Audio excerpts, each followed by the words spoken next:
Hey man, a sneaky thing that is going to creep up and ruin your marriage is self-preservation. Now, what I mean by that is you're human, you're going to make some mistakes, you're going to make some poor choices. You're going to do some things that you're going to need to take some ownership for.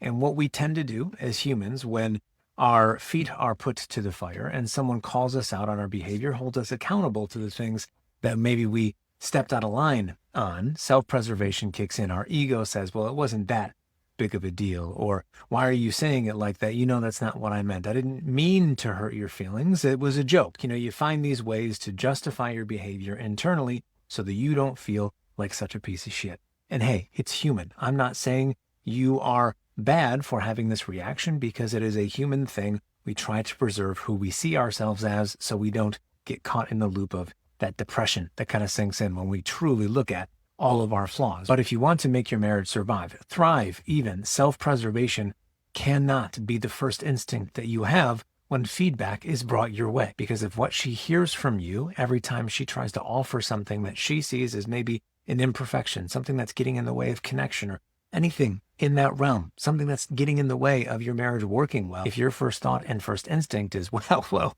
I mean, I'm good as I am. I don't know why you're bringing this to me. You're not going to say that out loud, but that's what your energy is saying. That's what your body language is saying, because you're trying to preserve and justify and feel okay with who you are and the choices that you've made. You need to meet those moments with humility. That is how you keep her around. That is how you make your marriage last. You're going to mess up. It happens to every single one of us. And if your default mechanism is to try to dismiss or deny that because you don't want to look at all of the ways in which you've tripped over yourself, it's all going to fall apart. So do your very best to not preserve yourself, and simply think about the impact of your actions, take ownership where you need to and where you can, and then move forward.